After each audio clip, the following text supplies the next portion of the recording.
Começa agora mais uma edição da nossa revista semanal Rede Escola Notícias da Educação. Nessa edição, no momento do calendário internacional consagrado à mulher, vamos destacar personagens femininas que enxergam na educação o caminho para a transformação social e para prevenir e reduzir a violência. Veja então os nossos assuntos de hoje. Uma pesquisa da Universidade de Brasília revelou o perfil do escritor que é publicado no Brasil. O que mais chamou a atenção nessa pesquisa foi justamente a ausência da autoria negra. Nós temos mais de 90% de autores brancos. Um passeio pelo Real Gabinete de Leitura, um pedaço de Portugal no Rio de Janeiro. A diversidade cultural do Brasil, particularmente a literária, não reflete o grande mercado editorial. Há mais de 50 anos, Ernesto, o perfil do escritor brasileiro, veja só, é sempre o mesmo. É isso mesmo, Clarissa. E essa afirmação foi confirmada por uma pesquisa realizada recentemente na Universidade de Brasília. Entre 1965 e 2014, mais de 70% dos livros publicados pelas grandes editoras foram escritos por homens, 90% deles brancos e pelo menos metade do Rio e de São Paulo. A professora Regina, da Universidade de Brasília, realizou uma pesquisa sobre livros nacionais lançados entre 1995 e 2014. Para surpresa dela, o perfil dos escritores é o mesmo há 49 anos. O que mais chamou a atenção nessa pesquisa foi justamente a ausência da autoria negra, né? Pelos nossos dados, a partir da leitura e fichamento de quase 700 romances de 383 autores diferentes, nós temos mais de 90% de autores brancos. Isso acontece por vários motivos variados. O principal é que a gente tem uma estrutura racista no mercado editorial brasileiro, né? A gente tem uma estrutura racista na sociedade brasileira que se reproduz no mercado. O segundo ponto é o das mulheres, né? Embora tenha aumentado bastante dos anos 60 para hoje, o número de mulheres escritoras publicadas pelas grandes editoras, não passamos ainda de 30% do total. Não espelha a sociedade brasileira como um todo, né? A produção das mulheres, a inserção das mulheres no campo cultural, no campo acadêmico, né? Nós somos maioria, né? como estudantes em todas as universidades. Então, me parece estranho essa dificuldade das mulheres conseguirem publicar nas grandes editoras. Professora, diante dessa realidade, eu queria te lançar um desafio. Aqui nessa biblioteca da UERJ, nessa biblioteca comunitária, você acha que a gente consegue encontrar pelo menos 3 livros de autores com outro perfil? Tenho certeza. Vamos lá. Vamos.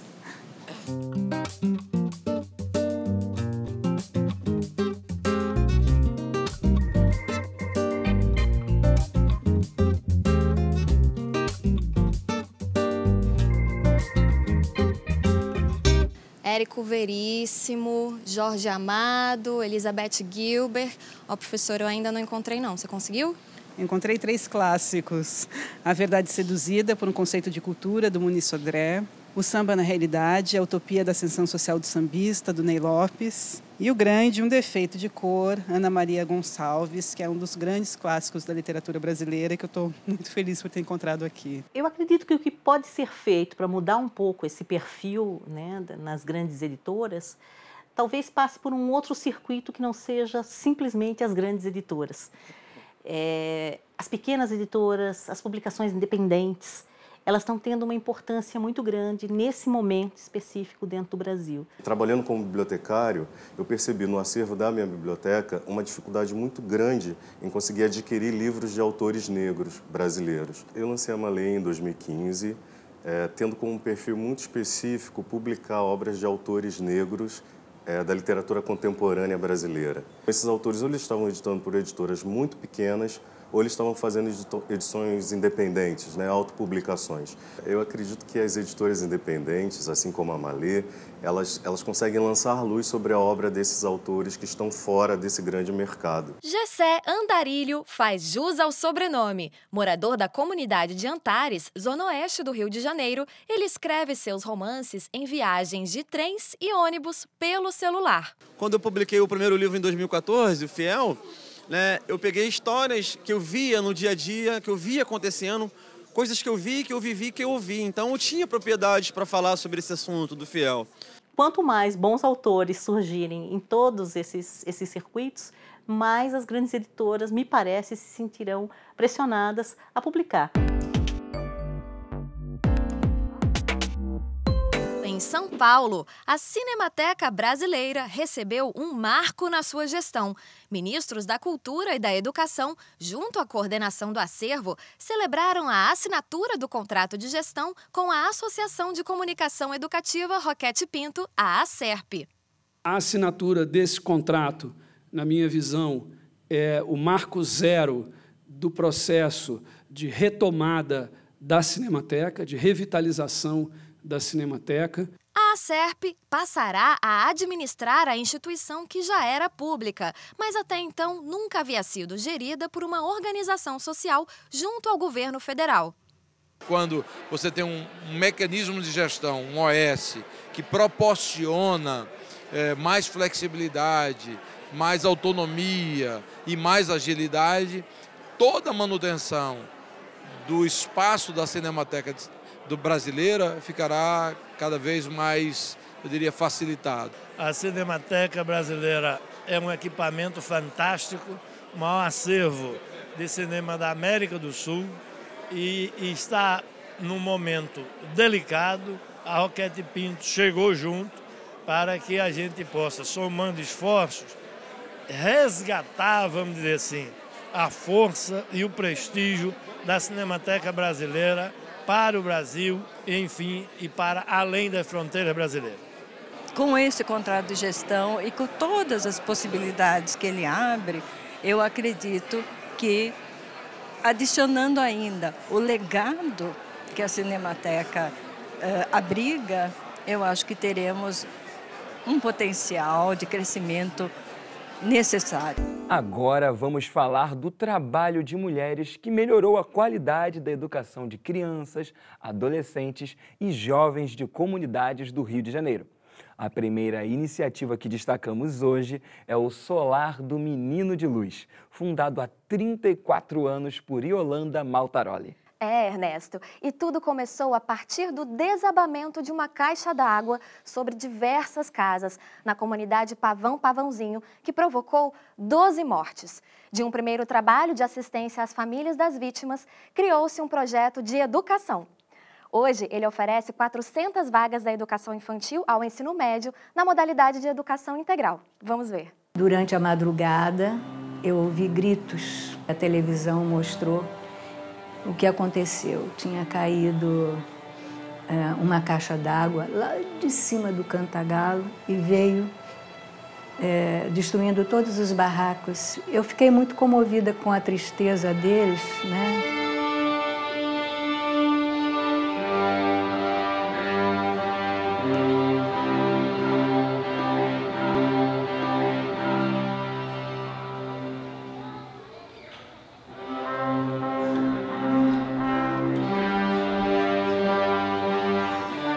Nós temos os alunos que entram com 13 meses de idade, ficam até os 18 anos, 10 horas por dia.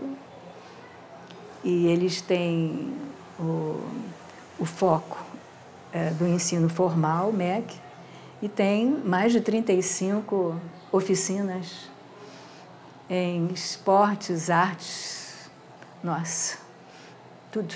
A música é uma via de inclusão social e é uma maneira interdisciplinar de integrar todos os saberes. Então, através da música, se conhece uma nação, já dizia Platão, né?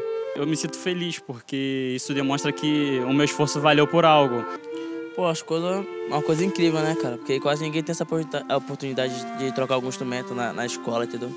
Como eu moro em comunidade, a gente precisa crescer na vida para tentar sair da comunidade e apoiar a comunidade.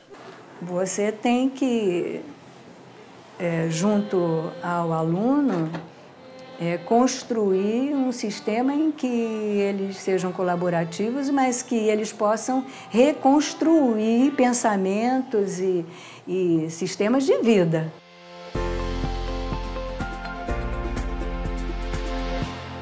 Esse trabalho de teatro que a gente faz aqui, eu acho que traz uma liberdade para eles, de escolher o que eles gostam de fazer, entender que o universo é maior do que o que eles viam antes, talvez. Que eles entendem ao longo do ano que eles podem fazer. E, às vezes, se eles não vão muito bem em outras matérias na escola, mas eles se encontram no teatro ou na música. E isso é muito legal, eles entenderem que eles podem e fazem bem alguma coisa. A gente percebe que eles vão mudando, eles vão se descobrindo artistas, eles vão se descobrindo seres humanos, sabe? De muito caráter. Eu acho que às vezes até que é o mais difícil que eu tenho dentro da sala, no teatro, ele é genial. Fundamental para mim e para todas as mães. Se fechar isso aqui, a gente está perdida. A gente está aqui desde 2015 e a gente vai vendo a mudança não no ser artista, do fazer, tipo, está melhor ator, melhor atriz, sabe? Mas a gente está vendo o ser humano que eles estão se transformando. O fato que aconteceu, que foi em 2015, que uma das crianças, tipo, pegou uma das nossas professores e tal e brigava, falando, tipo, a gente comentando na roda, o que você quer ser quando crescer? Aí ele virou, quero ser bandido. Aí a gente veio trabalhando com essas crianças, já o terceiro ano que esse menino está na escola de teatro. Aí, no começo do ano, a gente fez a roda de novo, perguntou o que você quer ser quando crescer. Eu quero ser artista ou jogador de futebol. Um dos problemas que nós sentimos ainda alguns, não são todos, não é a maioria, mas alguns desejam, quando chegam no 9º ano, assim, querem abandonar para trabalhar. E nós temos que fazer um longo trabalho com a família de esclarecimento para mostrar que a cada ano escolar ganha-se uma percentagem muito maior de recursos financeiros. Mostramos isso para eles, né? Às vezes nós não conseguimos, mas temos conseguido bastante coisa nesse sentido, que eles permaneçam até o ensino médio. O Espaço Logos, que oferece reforço escolar e atividades culturais a meninos e meninas de comunidades da Tijuca, também foi iniciativa de uma mulher em agosto de 1987. Clarissa, e esse espaço nasceu depois de Vera Lúcia Harushi, a fundadora da organização, ter sido vítima de violência no bairro. Vamos saber um pouco mais na reportagem. Rua Garibaldi, do bairro Tijuca, Rio de Janeiro, 1986. Dona Vera passava por aqui ao sair do trabalho em mais um dia comum de sua vida. Mas foi abordada por um garoto em um assalto. O que passou por ato de violência virou atitude positiva. A partir daquele momento, a vida de Vera jamais seria a mesma. Trabalhava numa estatal, eu tinha um padrão de vida diferente, né? E não me preocupava com o social. Eu não tinha esse viés, né? Aí um dia eu estava indo trabalhar, um menino dos seus 9 anos, imagino eu, 9, 10, com um caco de vidro na mão, me assaltou e eu não quis dar a bolsa, ele me cortou. Não foi o menino que me soltou os olhos, foi os olhos do menino. Vera pediu demissão, aposta até hoje a aposentadoria na instituição que já atendeu mais de 2.200 crianças com atividades paralelas às escolas. E aqui a gente aprendeu que não é só sentar no sofá e ficar vendo televisão.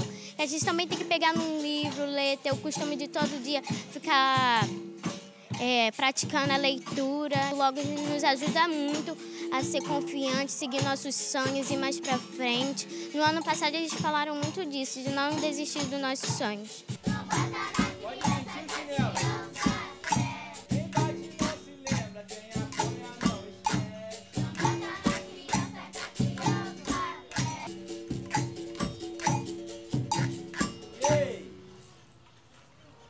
Sonhos que muitos deles passam a descobrir lá dentro.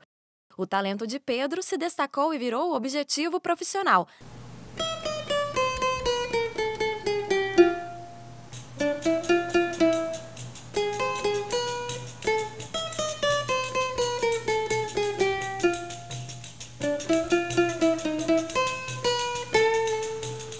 Aqui foi o primeiro lugar que eu aprendi a tocar instrumentos. Aqui é um lugar de transformação, né? Que transforma a criança. Eu não quero que aqui seja um lugar para eles virem somente. Aqui é um lugar que vai transformar a vida deles. Mas para que o aprendizado aconteça, Vera impôs a regra. Os pais devem participar. São encontros semanais aos sábados com oficinas educativas para os responsáveis.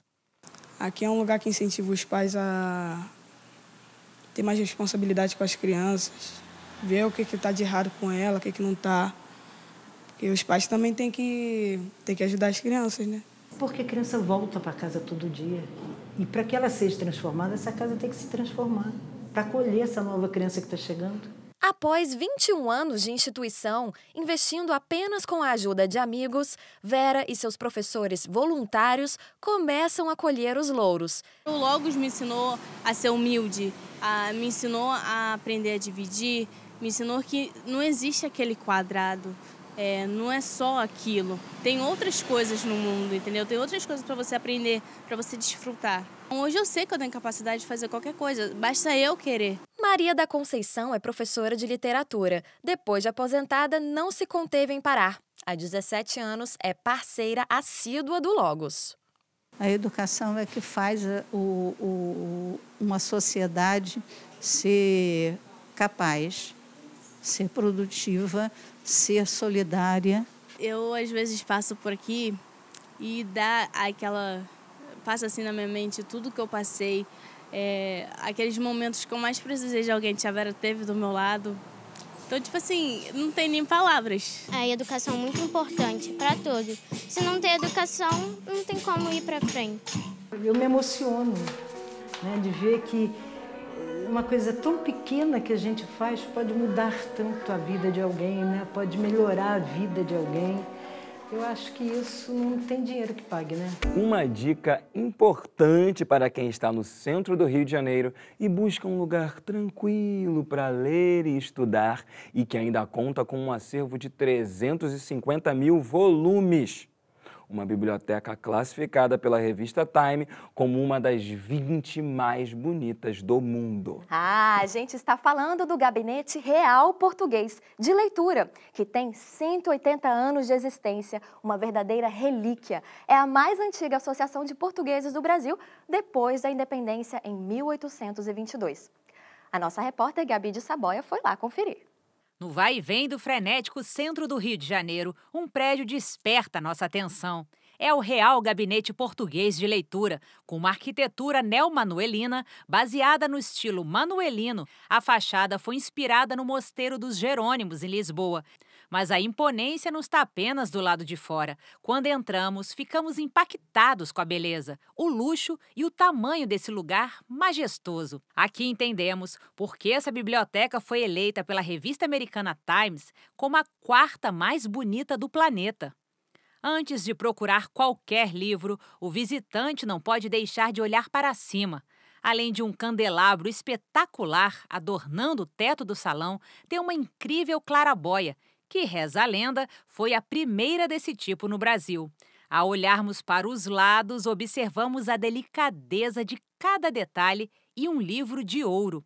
É a biblioteca com maior acervo português fora de Portugal. São aproximadamente 350 mil livros. O nosso livro mais antigo é de 1520. Então, nós temos literatura em todas as áreas do conhecimento, em vários idiomas, desde o século XVI até hoje. Para os mais novos, essa biblioteca pode até parecer um cenário de Harry Potter. Mas a história dessa biblioteca tem mais de 170 anos. A instituição foi fundada em 1837. Foi quando um grupo de 43 imigrantes decidiu criar uma biblioteca para trocar conhecimentos e viver o espírito lusitano no Rio. Vale lembrar que quando a instituição foi fundada, o Brasil era independente há 15 anos. E em 1880, eles começaram a construção desse prédio, que foi inaugurado 7 anos depois, em 1887. E até 1900, somente quem pertencia à sociedade, à associação, que podia usar a biblioteca. Então, foi franqueado ao público a partir de 1900, continua hoje sendo uma associação privada, sim, independente de órgãos públicos, de dinheiro público, tanto de Portugal quanto do Brasil. Quando foi aberta ao público em 1900, todos puderam vir aqui sentar nessas cadeiras e mesas para poder pesquisar e ter acesso a obras raríssimas, como uma das primeiras edições de Os Lusíadas de Camões, esse poema que é considerado o maior poema da literatura portuguesa, que narra a trajetória de Vasco da Gama às Índias. Mais do que um lugar para acessar o passado, o Real Gabinete Português também faz parte do presente de quem quer aprender, pois é um centro de estudos que oferece cursos, conferências e palestras. O acervo está em constante renovação. Anualmente recebe um exemplar de cada obra publicada em Portugal. São, em média, 6.000 novos exemplares por ano. A partir de 1935, o Real Gabinete começou a receber publicações editadas em Portugal. Recebemos até hoje publicações e qualquer livro nosso está disponível para consulta aqui presencial. Qualquer livro, não há exceção, é inteiramente gratuito, de segunda a sexta, de 9 às 18 horas. A esperança de que nas gerações futuras do Brasil, a mulher assumirá a posição que lhe compete, nos pode somente consolar de sua sorte presente. Dionísia Gonçalves Pinto ou Nísia Floresta. Esta brasileira, nascida em 12 de outubro de 1810, no estado do Rio Grande do Norte, no antigo município de Papari, foi educadora, escritora e poetisa. A cidade de Papari mudou de nome e atualmente homenageia uma das pioneiras do feminismo no Brasil. Nísia Floresta fica a 42 quilômetros da capital potiguar, Natal. A escritora e educadora foi provavelmente a primeira mulher no país a publicar textos em jornais. No Rio de Janeiro, foi diretora de uma escola para moças e escreveu livros em defesa dos direitos das mulheres, dos índios e dos escravos. Seu primeiro livro, Direito das Mulheres e Injustiças dos Homens, foi publicado quando tinha 22 anos. Ela escreveu ainda Conselhos à Minha Filha, de 1842, Opúsculo Humanitário, de 1853 e A Mulher, de 1859. A desigualdade de direitos entre homens e mulheres sempre foi a temática mais tratada em sua obra e vida. Uma mulher da história que me inspira bastante é a Cora Coralina. Ela é uma escritora brasileira e ela só pôde publicar os contos dela após o falecimento do marido dela. Então ela passou uma repressão muito grande a vida inteira. Com certeza a Carolina de Jesus, por conta da condição precária de que ela viveu sempre, né? Por conta das desigualdades sociais. As bruxas que resistiram na Idade Média, que desde os tempos antigos são perseguidas, tenho muita admiração por cada uma que morreu. Simone de Beauvoir, porque eu acho que ela foi uma das maiores escritoras feministas que a gente já teve. A Rosalind Frank, porque ela foi uma mulher que fez uma descoberta incrível, que foi do DNA e do RNA, e a pesquisa dela foi roubada por um homem. Então isso é uma grande coisa, porque ela fez uma grande descoberta e foi roubada. A minha mãe, porque ela é a pessoa mais incrível e batalhadora, fez 2 faculdades, fez mestrado em engenharia, que é mais complicado, porque é um mundo muito machista. Termina agora essa edição da Rede Escola Notícias da Educação, que, em homenagem ao Mês da Mulher, destacou iniciativas educacionais de mulheres que fazem a diferença. E na próxima semana, a gente volta com mais uma edição na sexta, às 7 da noite, com reprises no sábado, às 4 da tarde, no domingo, ao meio-dia, e na segunda, ao 12h30. Até lá! E não se esqueça que você também pode nos assistir no nosso site www.tvescola.org.br. Tchau!